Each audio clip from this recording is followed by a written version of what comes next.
Hi everyone. So I know I haven't posted on YouTube in forever. That's for a few different reasons. I run a swimming business in the summer, so it keeps me really busy. I moved back home from Vancouver at the end of April, and I've been struggling a bit with my mental health, which isn't new, but you know, it has its ups and downs. And I've been thinking about making this video for a really long time, and I just never did. I think partially because I was afraid, partially because I thought there might be some judgment, and maybe,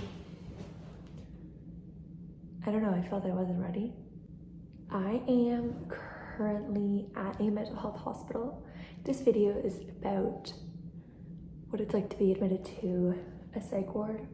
So I'm going to talk about that a little bit and my experience. And the reason why I wanted to make this video is the very first time I was admitted to not a specific mental health hospital, but to a hospital with a psychiatric floor. And I was terrified. I just remember thinking, like, I don't want to be here. And I think I was maybe not ready to admit that I needed as much help as I needed. So I wanted to make this video to maybe ease anything that people might be thinking if they're considering going to a mental health hospital or psych ward.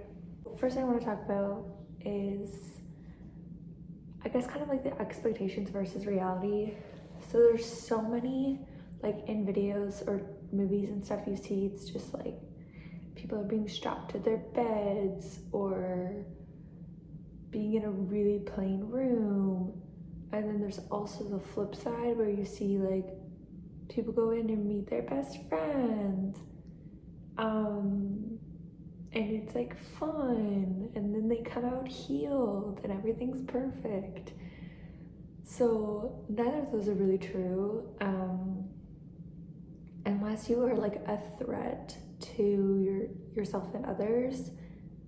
Like I haven't even seen them ever strap anyone to a bed, even when they are a threat. So just erase that one from your mind. I think that healthcare has like drastically changed and improved over the years. I mean, not to say that it would never happen, but I mean, it probably wouldn't happen to you, so just don't let that one into your brain.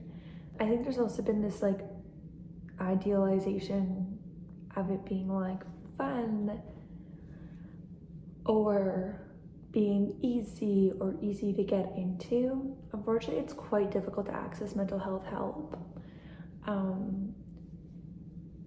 So I think it's definitely important to like go to hospitals when you need to, because that is the quickest way that you will receive help. Know that you probably will meet people. Maybe you'll meet a best friend, but maybe you won't. Some days are going to be really hard, but some days will be fun. There's going to be people here to support you. You're going to see a doctor, you're going to see nurses, you're going to do groups, activities, recreational therapy, art therapy, music therapy. Every place is completely different, and I think that one really important thing is just to, any like expectations or like ideas that you have, just kind of erase them, I guess. I do want to show you a little bit as well as like what it looks like. You're not really allowed your phone like outside of your room. It is a hospital, but it is specifically a mental health hospital. This one is really nice. It's a new building. So yeah, I'll show you like some little clips later on. Okay, now that I've done just like a really basic overview, I want to answer some common questions.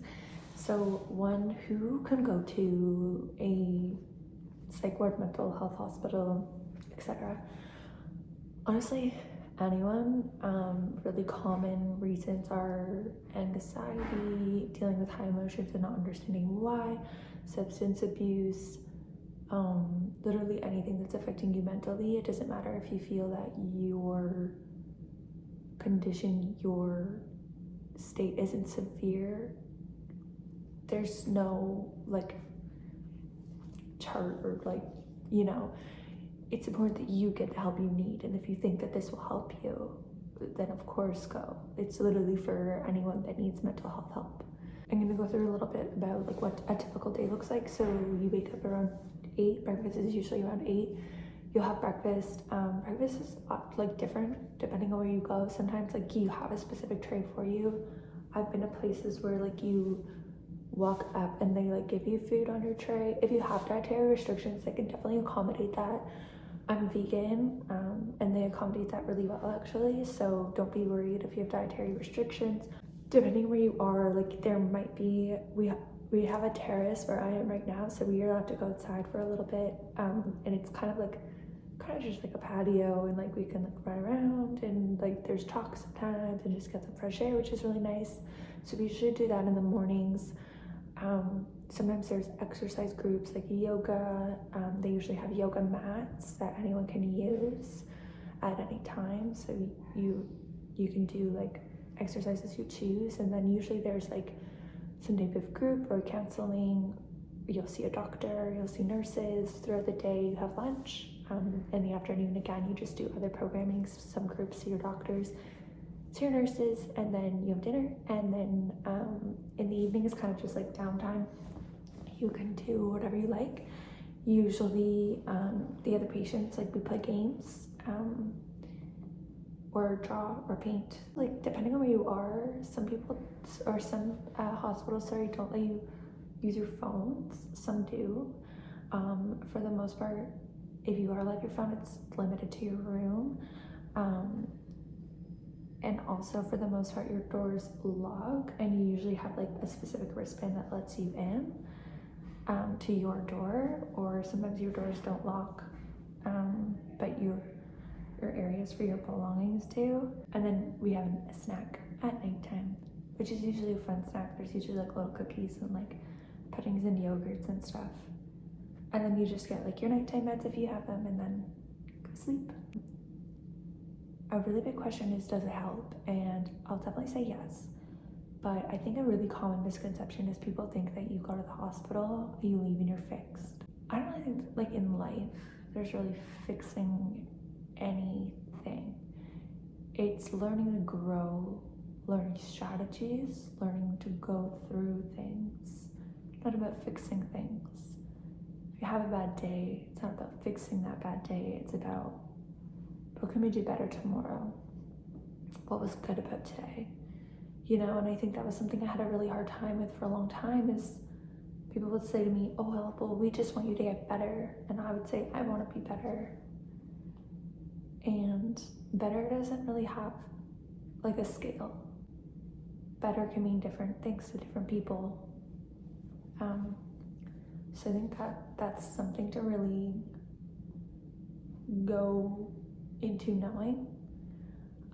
It definitely does help, 100% it helps. But your journey is going to continue. You will still have bad days. That doesn't mean you failed. And I think it's just really important to just remember that. Like there's no just like magic fix to anything really. So I think just like thinking about that. Another really popular question is it dangerous? I think this is what really stopped me from going for a long time, and I'm feeling safe. So I think that's what prevented me from going for a long time.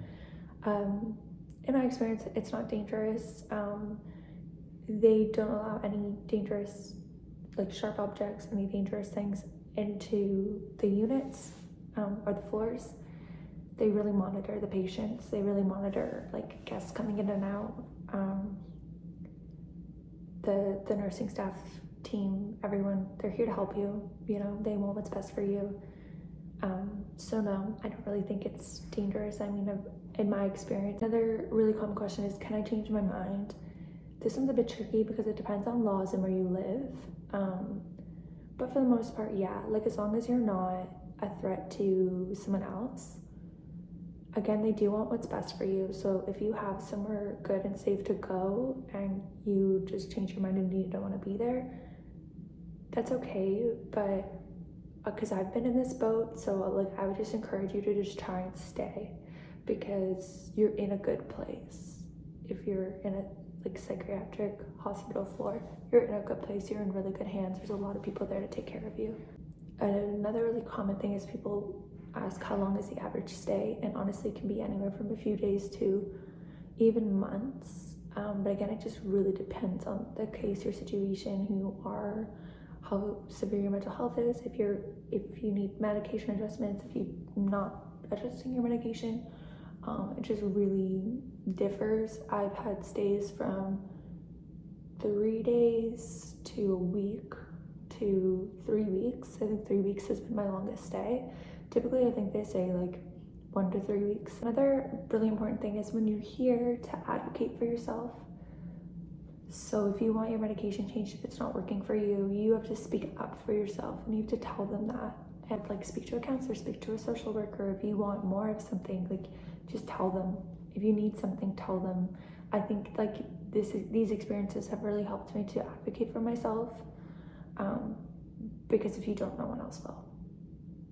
I think one thing that's really important is just to be friendly and kind to the staff and to the people on your floor. I know sometimes you may be triggered or something could happen and you might get upset or angry, and that's totally valid, but everyone there is struggling, everyone there is there for a reason. So just trying to be kind and friendly to the best of your ability. Often people ask like if there's like physical activity available or like what there is available. Usually there's like some exercise equipment, there's yoga mats available, there's sometimes like an outdoor area. Often for everywhere I've been, there's been like a little balcony that you're allowed to go out to with your nurse, and it's fully safe and it's usually really beautiful. It's just nice to be outside and get some fresh air. Sometimes we do exercise groups or stretch groups or meditation groups, but for the most part, being physically active is up to you. Like everyone here on the floor, it has different abilities, so I think that's kind of why they don't do a lot of like group exercise activities.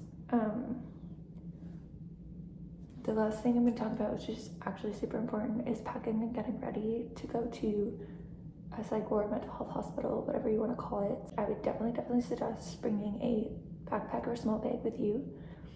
Some things you want to bring are toothpaste, toothbrush, clean socks, clean underwear, and a clean change of clothes or pajamas or whatever. You'll often probably be in the merge for a while, so also having something like games on your phone you can play with, or like coloring. Sometimes they're strict about like certain markers and stuff, but if they're like felt tip markers, and that's probably okay. And you can just kind of do that in the waiting room. Read a book. I always bring books with me. I also bring like journaling books with me. For clothes wise, you want to make sure that you don't bring anything with strings. So if you're bringing pants, they can't have drawstrings or they will remove them. For shoes, I always bring like little sandals. You're not allowed laces, so if you have running shoes with laces, they'll either remove them or they'll lock up your shoes. You can bring some snacks. It's usually best to just do peanut free, because likely that's what they want you to do, is peanut free. They'll have like shampoo, body wash, conditioner, all that for you, or you can bring your own. They'll have towels, they'll have like bed sheets, blankets, and everything. But if there's something that's like comforting for you, like a blanket, like definitely you can bring it. I also suggest like packing light and then having someone bring things to you. Any valuables you want to leave at home.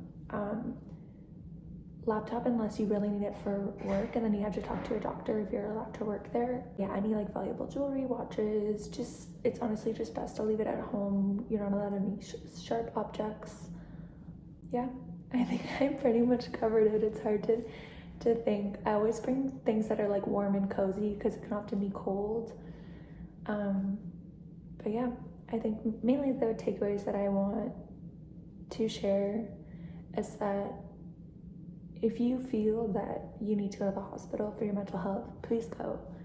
It's not a bad experience. I've actually had some really great experiences here. It's always going to be different for each person. Just try to be open-minded, and just know that everyone here is here to help you, and you'll be in good hands. And thank you for watching, and I'm going to start posting again more often.